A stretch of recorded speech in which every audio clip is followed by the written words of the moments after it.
The first wave of plasma bombs hit Earth's major cities at exactly 6 o'clock GMT.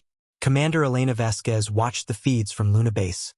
Her jaw clenched as Beijing, New York, and London erupted in brilliant flashes of alien fire. The Zephyrian Empire had finally made their move after decades of territorial disputes over the Outer Rim colonies. "Casualty reports?" she asked, her voice steady despite the rage building in her chest. "Preliminary estimates show 12 million dead, ma'am," Lieutenant Parker replied, his hands trembling over the holographic displays. "They hit population centers first. This wasn't a military strike. It was a massacre." Elena's fingers drummed against the metal railing of the observation deck. Around her, the skeletal crew of Luna Base worked frantically, coordinating with the scattered remnants of Earth's defense fleet. The Zephyrians had been thorough, orbital stations destroyed, most of the fleet crippled, and Earth's surface bleeding. But they had made one critical error. They thought they understood humanity. "Activate the Lazarus Protocol," Elena commanded. Parker's head snapped up. "Ma'am, that's never been tested on this scale.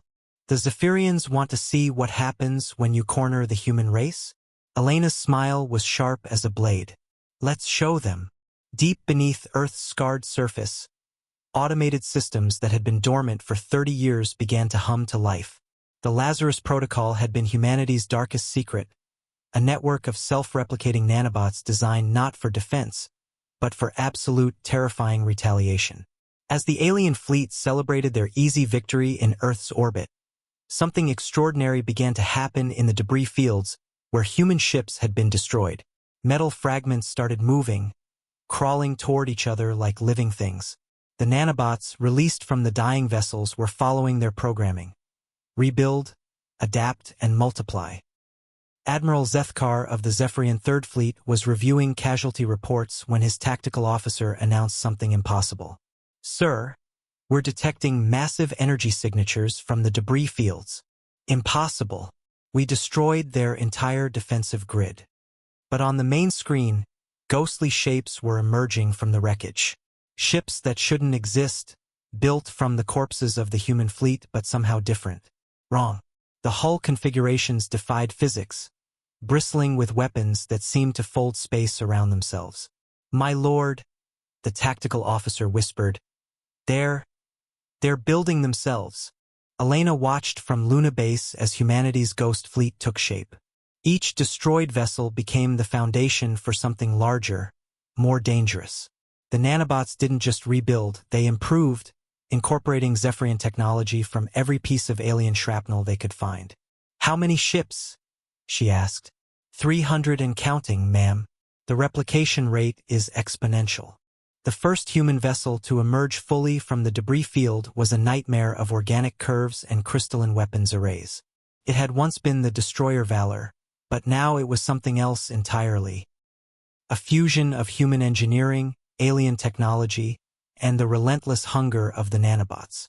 Admiral Zethkar tried to order a retreat, but it was too late. The ghost ships moved like predators, their weapons carving through Zephyrian shields as if they were paper. Each destroyed alien vessel added its technology to the growing swarm, making the human fleet stronger, smarter, more terrifying. "Send a message to the Zephyrian High Command," Elena ordered as she watched the enemy fleet burn. "Tell them this: you thought destroying our cities would break us. Instead, you've awakened something that should have stayed buried. Every ship you lose makes us stronger. Every battle you fight teaches us your weaknesses." The Ghost Fleet finished mopping up the orbital forces and began to converge on the Zephyrian homeworlds.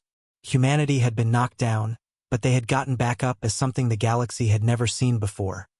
A species that could turn their own death into a weapon. The Zephyrians had bombed Earth. How cute. Now they would learn what humanity looked like when it stopped playing nice.